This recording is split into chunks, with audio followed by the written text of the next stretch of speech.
We've sort of had lots of comments on the place, and it is, you get pushed about to have our comfort zones here, and the place of Canberra being very important in the marketing of the festival. Did you want to expand on that? Before I dive into that, I just want to come full circle about some of the fundamentals of marketing, and there's something unique about the Canberra market that's worth bearing in mind, namely, besides the demographics of the fair degree of affluence, high mobile uptake, so most of the smartphones, for example, to reinforce Bree's point, it's a very transient city. So you've got 30, 40, 50,000 people a year come and go out of Canberra, usually about now to about February. Sorry, what was the first one you said? About big, high disposable income. Oh, high disposable income. Relative to other places in Australia. I think we consume even more coffee than anybody else. So you combine an arts event with a coffee house, you do really well, I think. So you've got this huge turn in the market. So there's two things to that. One is about how well known you think you are. You've got to be constantly marketing to let people know you exist. Yeah. Because as new people come down looking to discover. And there's also a time factor, and again, I would suggest the first quarter of the year is the best time to let people know you exist because they're new to Canberra, they're getting out and about, watching what's happening, etc. The second is that it's a very fragmented market. So we all anecdotally in our lives know that there's a diplomatic world and the arts world and the IT world. And in my experience, they don't talk much to each other. They're all there, and you can discover them with a bit of Google searching over a weekend of all the various Facebook groups and pages, community groups. The point here is that you've got to proactively reach out. You've got to reach out and find and discover and introduce yourself to them. The other thing to need to bear in mind too, and I'll come to the place in a minute, is that what are you marketing? And marketing is really a form of putting the welcome mat out to mind. It's a form of engagement and inviting people into the experience that you're offering. So how do you do that? And again, social media is a gift for that. But if you've got at any given time, you've got your tribe. Every group, every organisation, every artist has their tribe of people who value them and champions and love them.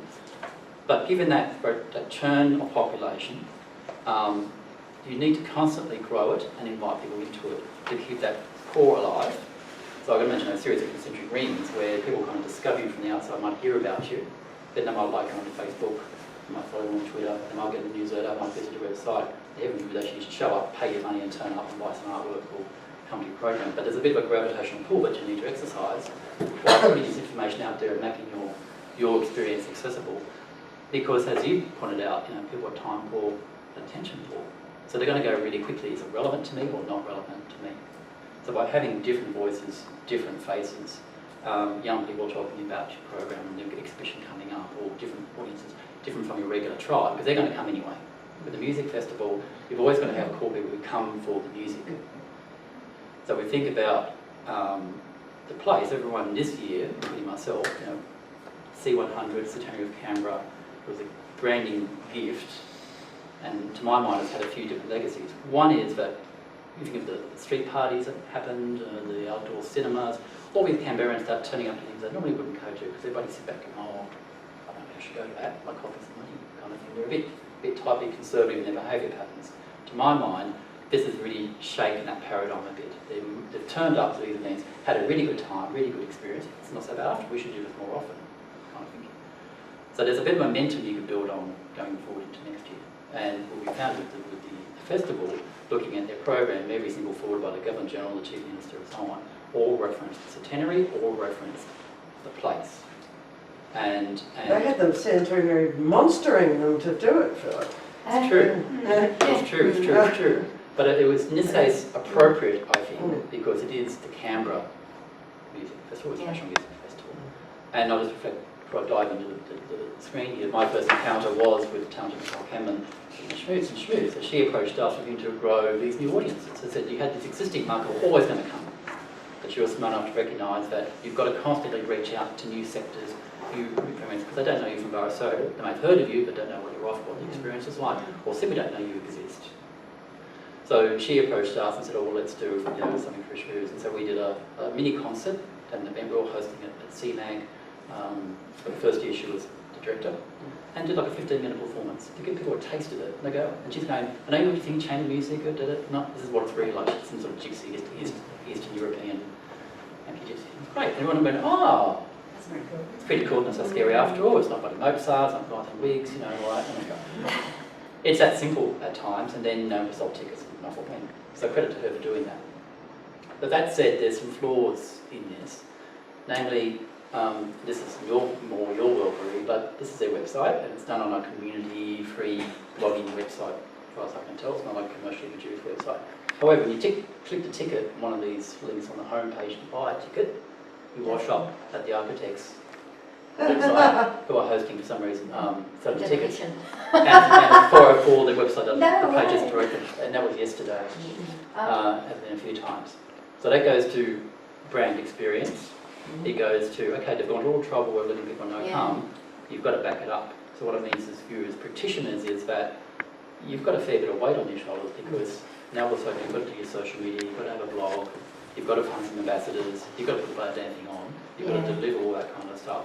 So don't underestimate, I fully support what you're saying, because I've practiced it myself, the resourcing that sits behind to maintain that.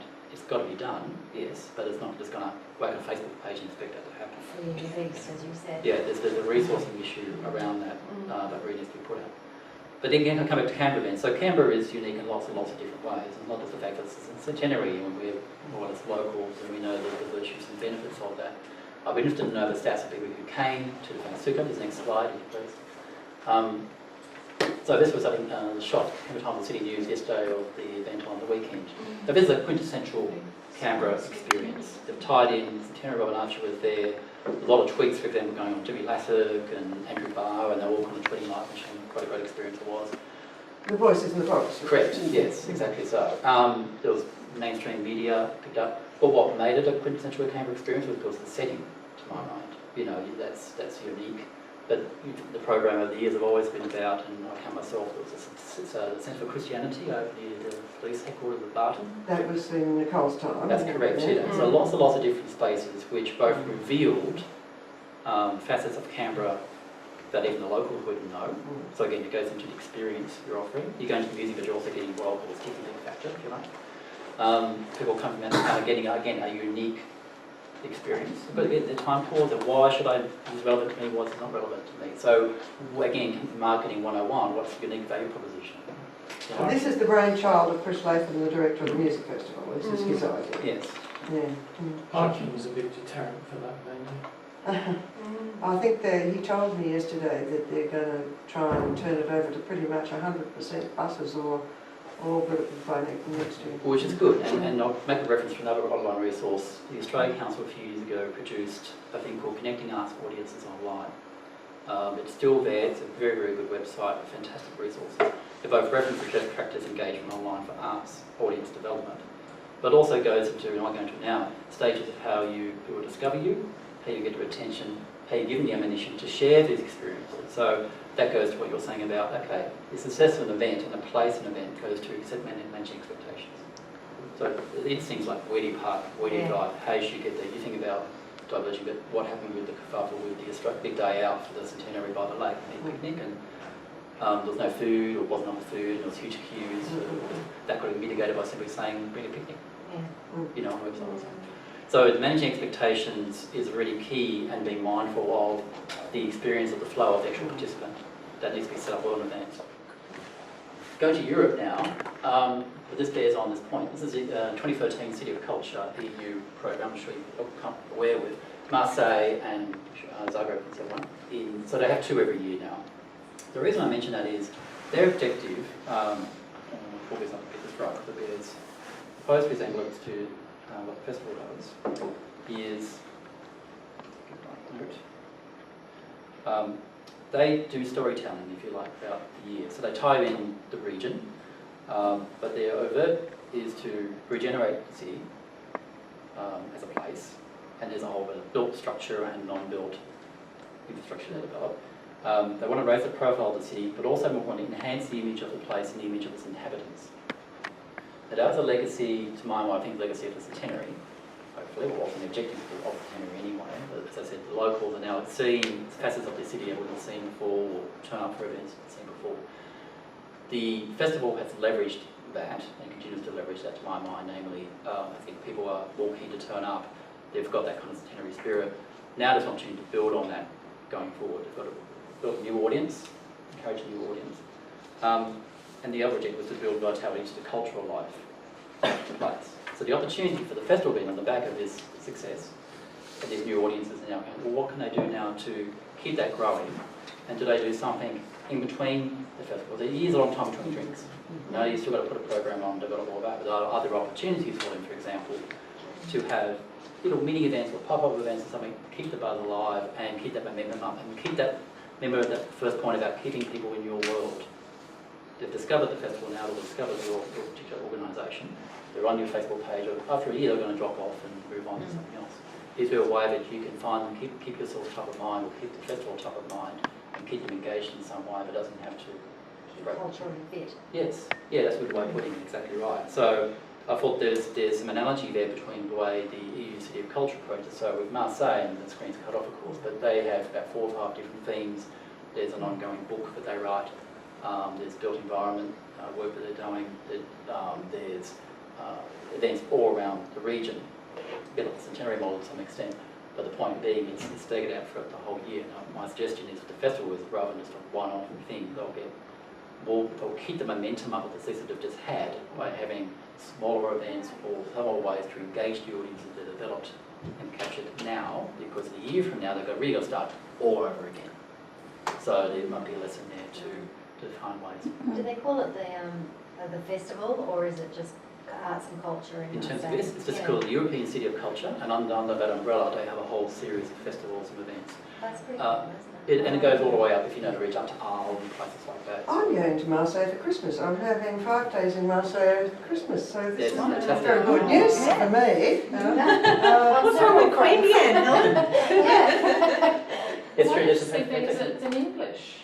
yes, and And again, good English. Yeah. and I'm that's- surprised it's not in Arabic, because it's 25%. Well, it might be in all for all, you know, you might be in able fact to there is, click on it. and in fact there is, and there's, by it being programmed, there's, I'm sure 25 different languages, but you're quite right, and this is about accessibility.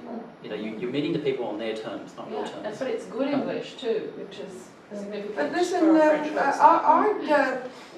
Marseille has something going for it. Even it's got a rather gutsy reputation already.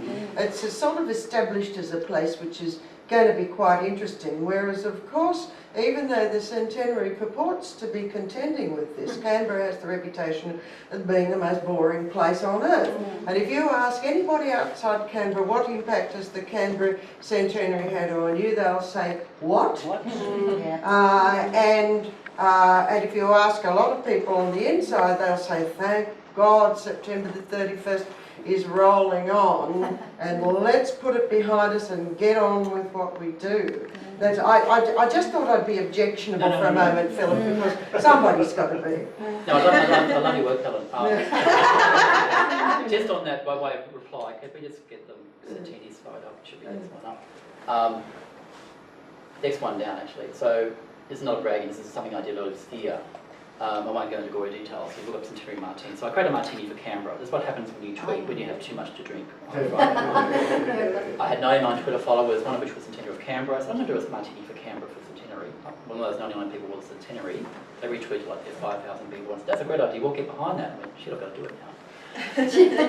Long story cut short, we launched it, Robin Archer, and it became a part of an official thing. We had a big ball and budget night at the Press Club, Black Tie, very glamour. Peter Minson was an artist I commissioned to make the artwork. Oh, beautiful, yeah, out of fun. Quite so, and he's now selling the sets of craft ACT. So a bit of smiles all around, Jim from WA, Ice from the Snowy River, local olives. Anyway, by way of reply, Helen, that bottom left article is from the West Australian. First Canberra non-political article for about 7 years, apparently.